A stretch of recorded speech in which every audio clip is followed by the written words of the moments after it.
Le président, il a employé plusieurs fois le mot « on est en guerre ». Quand tu regardes les témoignages touchants, émouvants des résistants de guerre, ça permet de se rendre compte quand même que l'humanité est capable de ressources incroyables et spécialement en période de crise.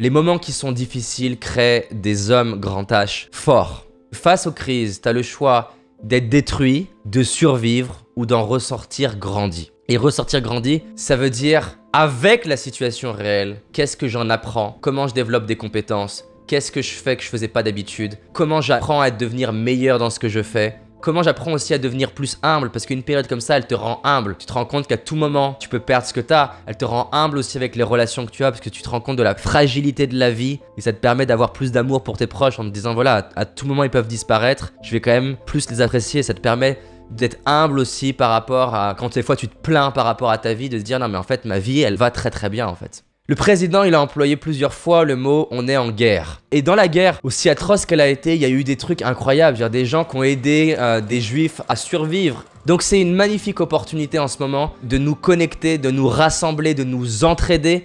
Et tu sais, quand tu regardes les témoignages touchants, émouvants des résistants de guerre, ils n'auraient pas pu prédire « je deviendrai un résistant de guerre ». Et donc, tu ne sais pas le potentiel qui sommeille en toi. Et effectivement, je ne sais pas ce qui est possible ou non. Alors j'agis comme si tout est possible. J'ai vu donc un documentaire sur le 14 juillet, au moment où on libère Paris. Et tu vois les Français, le niveau de connexion qu'il y a entre eux. Ils avaient gardé du vin qu'ils avaient caché aux nazis parce qu'ils savaient qu'un jour, la situation allait rentrer dans l'ordre. Et ça, c'est important. Ce moment où le Parisien, il garde sa bouteille chez lui, c'est que quelque part, il sait qu'il y a de l'espoir. Il y a des scènes incroyables dans la guerre. La scène qui est très connue du 25 décembre. Les Français et les Allemands qui ont fait un match de foot en pleine guerre. C'est incroyable. Et ça part de l'initiative individuelle de personnes. Là, une autre histoire incroyable que j'ai vue récemment. Un pilote d'avion allemand qui a décidé de ne pas abattre un avion américain et même d'accompagner cet avion jusqu'à l'Angleterre, au risque de mettre sa vie en danger. Ils se sont retrouvés 20 ans plus tard et ils ont fait des conférences ensemble où tu les vois les larmes aux yeux. Et ce gars-là, ce pilote-là, ce qui s'est offert comme chance, c'est la chance de pouvoir se dire, même si on n'a pas toutes les cartes en main, on a au moins, et c'est ça le plus intéressant, la possibilité de se dire, qu'est-ce que je fais des cartes qui me sont données aujourd'hui? Un homme qui m'inspire énormément, plein d'entre vous, vous le connaissez, c'est Dr Viktor Frankl. Donc il a été enfermé dans les camps de concentration avec des tests de stérilisation, scalpel sur les testicules, sans anesthésie. Il a été un des premiers à montrer que même alors qu'il semble n'avoir aucun pouvoir parce que les nazis sont en train de le torturer, il lui reste un truc dont il est le seul à détenir le pouvoir, c'est son esprit. Et dans son esprit, ce qu'il a amené comme idée et qui est incroyable, c'est que c'est le sens qu'il donne aux événements qui lui appartient totalement. Il visualisait ce qu'il allait pouvoir faire de cette atrocité.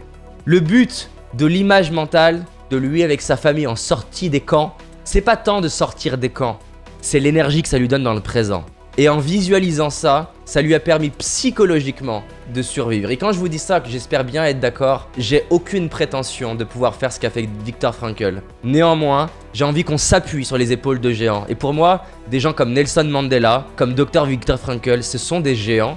Eux, ils ont dessiné un trait de ce que l'humain est possible et de ce que l'humain ensemble peut faire. Et nous, on a la possibilité de continuer ce trait, de continuer l'histoire pour que dans 30 ans, dans 200 ans, les gens étudient l'histoire et étudient cette phase et cette fameuse crise économique et crise sanitaire et se disent « Regardez ce que l'humanité a fait ». Du coup, je propose là tous ensemble qu'on crée cette image du moment où on va célébrer ensemble avec cette coupe de champagne, avec ce vin symbolique de la France et de la libération, et à un moment donné qu'on célèbre ce qu'on a fait dans cette crise. Qu'est-ce que j'ai envie de pouvoir me dire et de dire à mes petits-enfants de cette période-là? Est-ce que j'ai envie de pouvoir dire, comme certains résistants, de manière humble encore une fois, ça a été dur, mais j'ai fait de mon mieux pour ressortir avec des plus belles relations, de ressentir avec un cœur encore plus ouvert, de ressortir comme les résistants de guerre avec la satisfaction d'avoir contribué à d'autres êtres humains.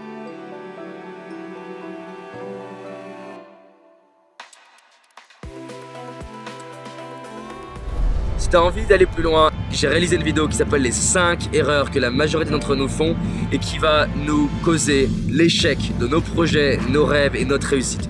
Une seule de ces 5 erreurs va t'empêcher littéralement de réussir et d'être pleinement heureux.